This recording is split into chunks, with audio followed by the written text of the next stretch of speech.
सोमवार व्रत कथा। पहले समय में किसी नगर में एक धनी व्यापारी रहता था। दूर दूर तक उसका व्यापार फैला हुआ था। नगर के सभी लोग उस व्यापारी का सम्मान करते थे।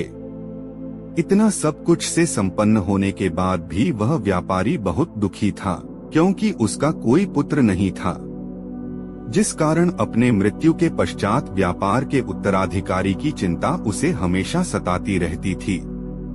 पुत्र प्राप्ति की इच्छा से व्यापारी प्रत्येक सोमवार भगवान शिव की व्रत पूजा किया करता था और शाम के समय शिव मंदिर में जाकर शिवजी के सामने घी का दीपक जलाया करता था। उसकी भक्ति देखकर मां पार्वती प्रसन्न हो गई और भगवान शिव से उस व्यापारी की मनोकामना पूर्ण करने का निवेदन किया। भगवान शिव बोले, इस संसार में सबको उसके कर्म के अनुसार फल की प्राप्ति होती है। जो प्राणी जैसा कर्म करते हैं उन्हें वैसा ही फल प्राप्त होता है।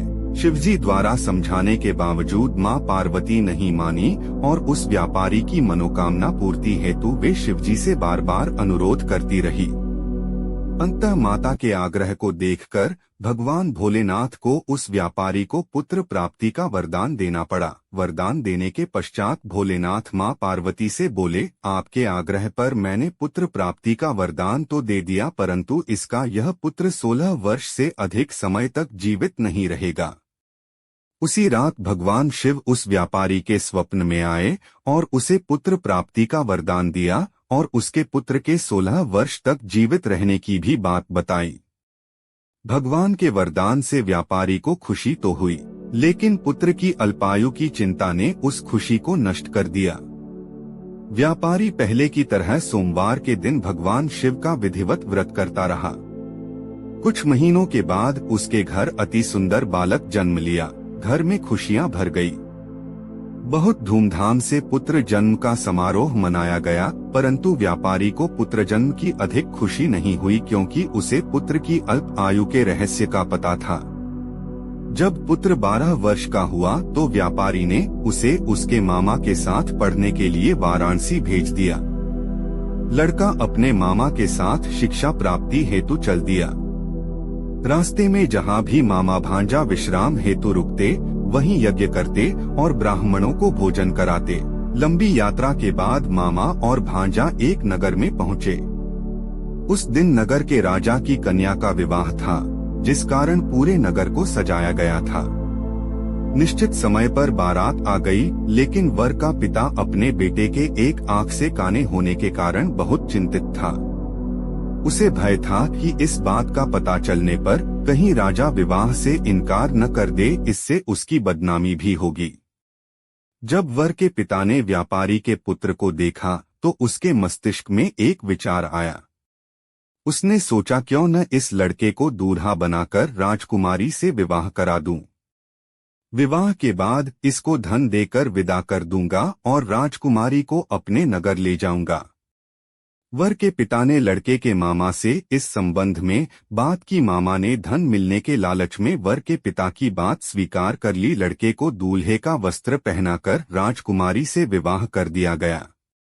राजा ने बहुत सारा धन देकर राजकुमारी को विदा किया।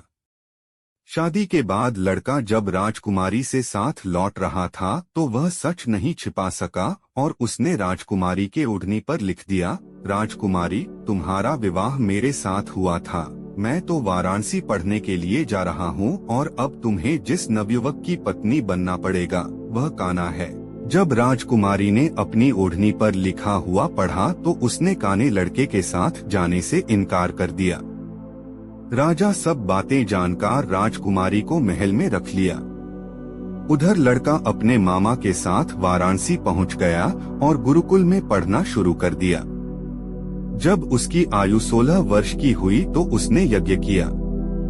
यज्ञ के समाप्ति पर ब्राह्मणों को भोजन कराया और खूब अन्न वस्त्र दान किए। रात को वह अपने शयन कक्ष में सो गया। शिव के वरदान के अनुसार शयनावस्था में ही उसके प्राण पखेरु उड़ गए। सूर्योदय पर मामा मृत भांजे को देखकर रोने पीटने लगा। आसपास के लोग भी एकत्र होकर दुख प्रकट करने लगे। लड़के के मामा के रोने, विलाप करने के स्वर समीप से गुजरते हुए भगवान शिव और माता पार्वती भी सुने।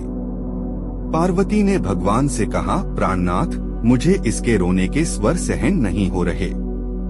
आप इस व्यक्ति के कष्ट को अवश्य दूर करें।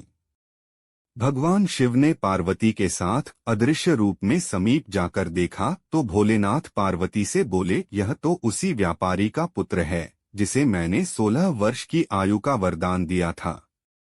इसकी आयु पूरी हो गई है। मां पार्वती ने फिर भगवान शिव से निवेदन कर उस बालक को जीवन देने का आग्रह किया। माता पार्वती के आग्रह पर भगवान शिव ने उस लड़के को जीवित होने का वरदान दिया और कुछ ही पल में वह जीवित होकर उठ बैठा। शिक्षा समाप्त करके लड़का मामा के साथ अपने नगर की ओर चल दिया। दोनों चलते हुए उसी नगर में पहुंचे जहां उसका विवाह हुआ था। उस नगर में भी यज्ञ का आयोजन किया। समीप से गुजरते हुए नगर के राजा ने यज्ञ का आयोजन देखा और उसने तुरंत ही लड़के और उसके मामा को पहचान लिया। यज्ञ के समाप्त होने पर राजा मामा और लड़के को महल में ले गया और कुछ दिन उन्हें महल में रखकर बहुत साधन, वस्त्र आदि देकर राजकुमारी के साथ विदा कर दिया। इधर भूखे प्यासे रहकर व्यापारी और उसकी पत्नी बेटे की प्रतीक्षा कर रहे थे।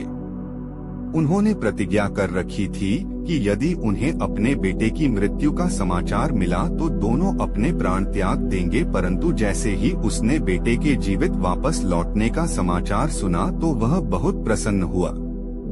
वह अपने पत्नी और मित्रों के साथ नगर के द्वार पर पहुंचा। अपने बेटे के विवाह का समाचार सुनकर पुत्रवधू राजकुमारी को देखकर उसकी खुशी का ठिकाना न रहा। उसी रात भगवान शिव ने व्यापारी के स्वप्न में आकर कहा, हे श्रेष्ठी, मैंने तेरे सोमवार के व्रत करने और व्रत कथा सुनने से प्रसन्न होकर तेरे पुत्र को लंबी आयु प्रदान की है।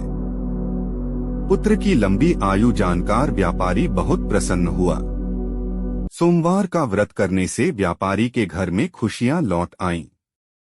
शास्त्रों में लिखा है कि जो स्त्री पुरुष सोमवार का विधिवत व्रत करते और व्रत कथा सुनते हैं, उनकी सभी इच्छाएं पूरी होती हैं।